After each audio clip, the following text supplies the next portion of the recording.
Hey everyone, my name is Jonathan Braun, and I'm in Computer Ethics 4730, and this is my presentation.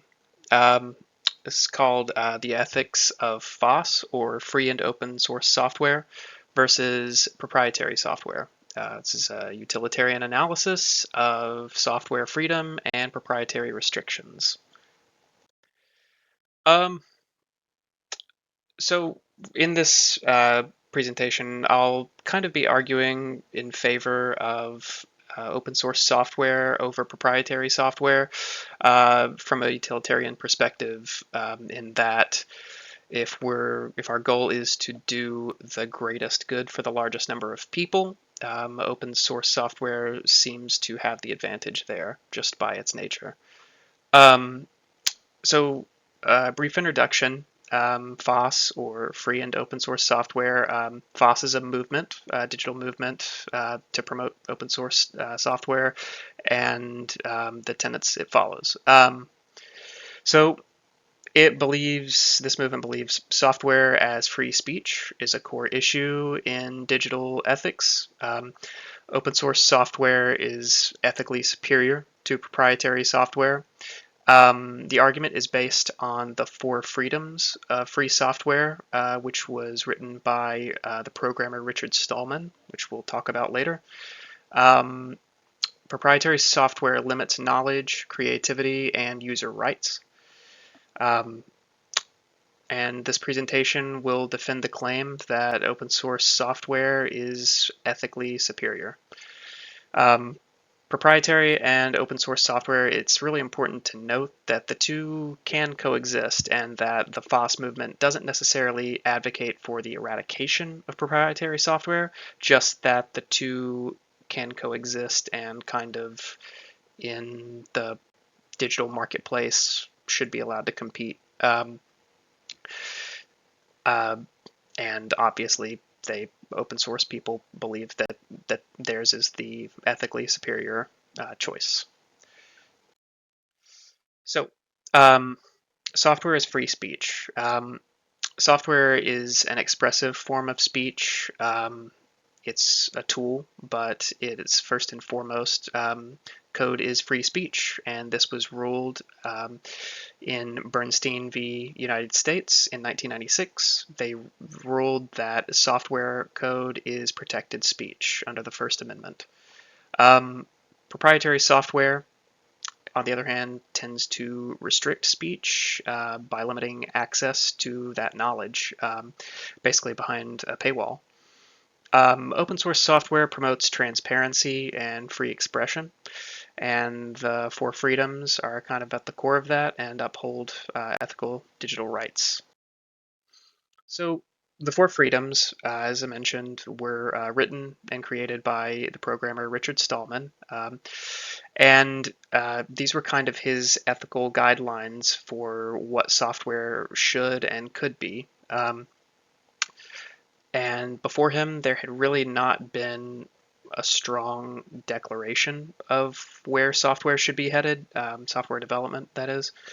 Um, so the four freedoms are the freedom to run the program as you wish for any purpose, the freedom to study how the program works and change it so it does your computing as you wish. Access to the source code is a precondition for this. And freedom to redistribute copies so you can help your neighbor. Finally, freedom to distribute copies of your modified versions to others. So that last one kind of hints at where the open source software movement was going. Basically, you're iterating or building upon previous versions, and in the hopes that the developing versions will get better and better. And I think that kind of speaks to the utilitarian idea of doing the greatest good. Um, you're trying to just increase the happiness, creativity, satisfaction of users. So Broad question. What is open source? Open source software allows users to access, modify, and distribute source code. Having access to the source code is at the heart of all of it. It allows users to break things apart, look all through it, and see full functionality of a program. Um, the Open Source Initiative, OSI, is a movement that was created to promote open source software and to be kind of vocal about that. Um, it's important to note that open source, it's not simply free of cost, but free as in freedom. And that's a really important point. Open source doesn't want to fight against selling software in any context. I think that gets kind of misconstrued with open source. It's more about the freedom with what you do with the software. Um, an analogy could be, if I go to the store and buy a hammer, that's my hammer, and I should be able to use it for any purpose that's, not harmful or illegal that I want. Um, So open source is governed by licenses such as GPL and the MIT license. If you've ever been on GitHub and seen an open source project, you might have seen an MIT license that's very popular.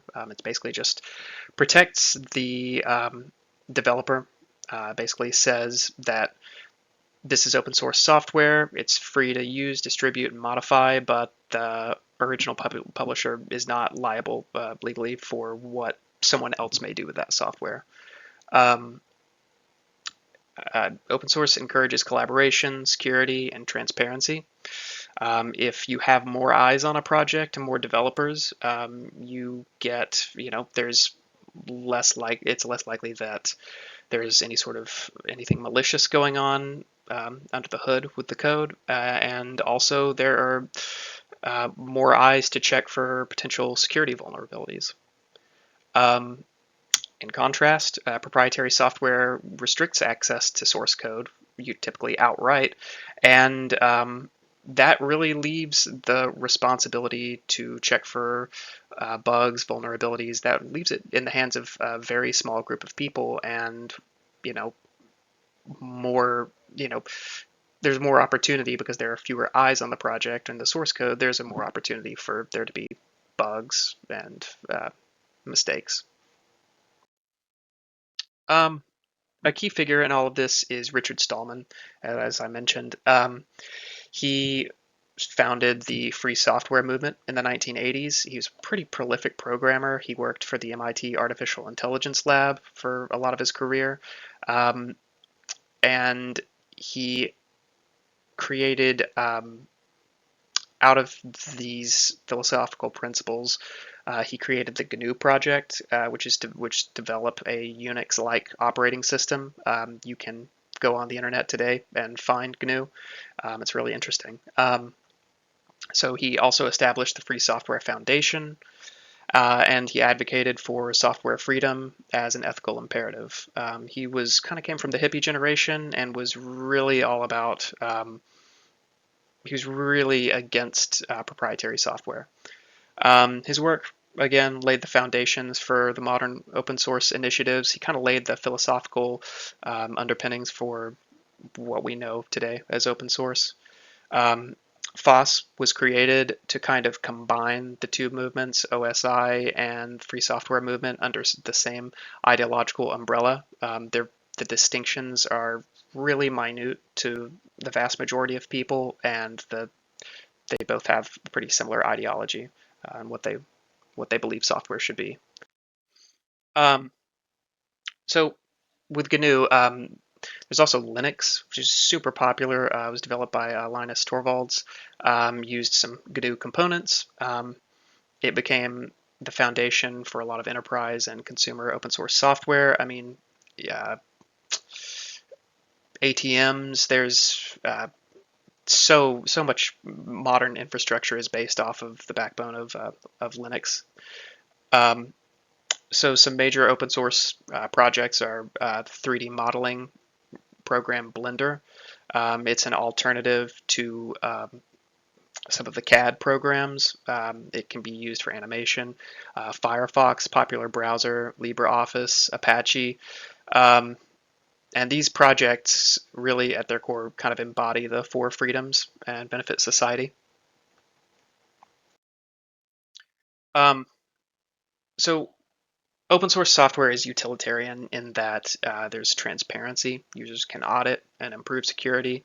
Um, there's autonomy. Users have control over their software tools. Um, accessibility is a really big one for utilitarianism. There is no paywall. Um, knowledge is shared freely, reducing digital inequality. Um, this allows for innovation. Community collaboration leads to faster development. Again, the concept more eyes on a project, there's more opportunity for innovative thoughts and ideas to get implemented. With software, it's not necessarily, I mean, the phrase "too many cooks in the kitchen." It's really with open source. There's really, you know, software isn't a finite resource. Uh, so it really does no harm if I have a team of developers and somewhere in Switzerland, some other team of developers is working on the same project.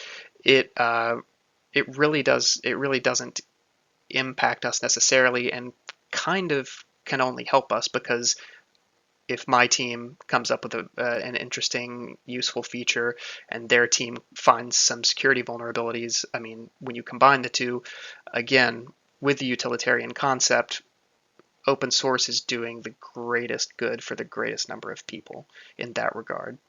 Um, so, in contrast, proprietary software limits user rights and can stifle innovation.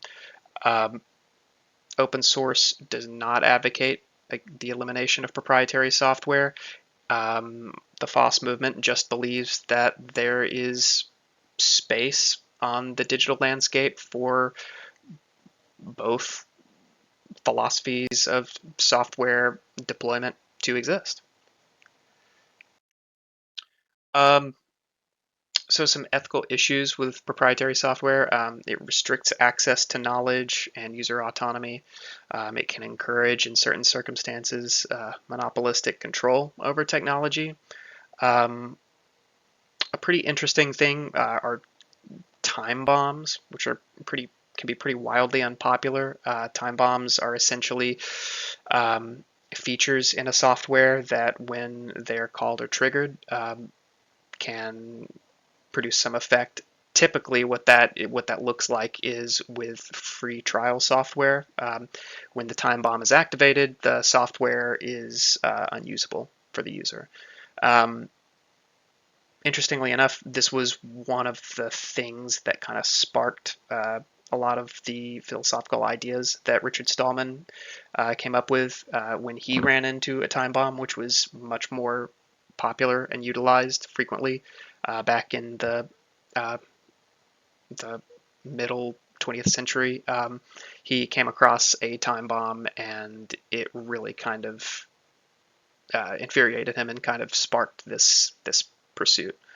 Um, there are kind of, again, proprietary software can limit competition, innovation. It can create security risks due to hidden vulnerabilities or oversights that, again, with a limited number of developers on a project, you only have that many eyes to check the code and look for this stuff. Um, uh, it can involve exploitative business models or lacks guiding principles besides pursuing profit in that pursuit. Um, subscriptions have become a popular market trend lately. Um, and if one company in your area begins, you know, finds a successful business model, in order to stay alive in a capitalist system, you kind of have to adopt that model or come up with something new. And while that ideally would create innovation through competition, again, that, it can work the opposite way. you know, Adobe software has really started adopting um, the subscription model. Lots of other softwares have been doing it. Avid Media Composer has done it for years, and because it's so successful, other businesses have caught on and to thrive in the sector have to adopt that. With open source, that's not an issue. It's really just purely user interest as to whether or not they want to adopt the open source software or whether they want to contribute to it and develop it. Um, so a good case study and a really important one is Bernstein v. United States. Um, Daniel Bernstein was a cryptographer who challenged U.S. export laws. Um, the Electronic Frontier Foundation supported his case and financially backed him to get an attorney. In the early 90s, cryptographic software was considered a munition by the government and forcing Bernstein to register as an arms dealer to publish his software. Um, he argued that encryption software was protected speech. The court agreed and upheld that. Um, and that's kind of where the idea of code as free speech came from. Um, this case reinforces the ethical argument for open source software. Again, you can't regulate free speech if it's not causing a call to action like fire in a crowded theater. So, in conclusion, open source software aligns with ethical principles of free speech, the four freedoms, empower users, and promote transparency. Open source developers are fundamentally utilitarian in their efforts to offer software to the largest number of people. Proprietary software, on the other hand, limits knowledge and can stifle innovation behind a paywall. Um, Ethical technology should prioritize openness and user rights. Um, and the future of ethical software development depends on access to free code. Um, from the utilitarian perspective, it's important that we pursue the greatest good for the greatest number of people. Open source inherently embodies that philosophy, and so I would argue its ethical superiority from the lens of utilitarian um, philosophy. I would argue that it embodies that and is ethically superior to proprietary software in that regard.